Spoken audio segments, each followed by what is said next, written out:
This video is intended to show you how to create a work plane on a curved surface. For the mallet head, I need to be able to make a hole in the mallet itself, but I have a nice round surface here, so it is hard to find a flat plane on which to start a sketch. So to do that, I need to use the plane feature. And I'm going to start by opening up the origin folder here so I can see all the different planes at which we work.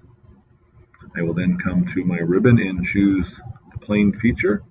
And as you can see, if I go to the different planes here, I get a simple little highlighted rectangle indicating where that plane could exist.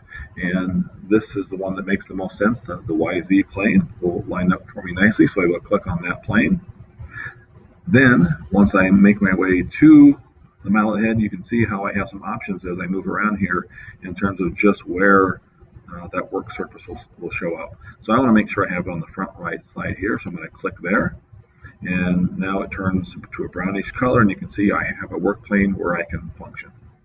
At this point, I'm going to need to come to the top corner here and right click to make a new sketch, and it's going to spin that around for me. And for the mallet head, I simply need a hole. So I'm going to choose a point here and line that up right at the 0, 0 mark and finish the sketch. That's all there is to it. Now to make a hole, I'm going to need to start at that point and right click, choose the hole feature. From this, I'm going to choose a threaded hole.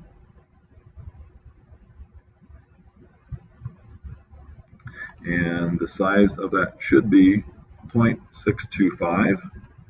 And my dimensions up here will need to be modified as well, 0.875 and 0.625. The specific distance of termination, I want a specific distance. I don't want this hole to go through the entire thing. And then I simply say, OK. So as you can see, once that hole is made, it has a nice threading inside, which will allow me to screw in the mallet handle once I create that.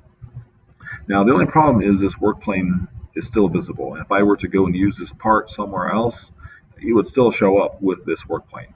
So to get rid of that, I come to the browser here on the left, and I just hover over work plane and right click. And right here where it says visibility is checked. So I want to uncheck that, and you can see my work plane has now disappeared. So that is how you're able to make your work plane and make your hole in your mallet head.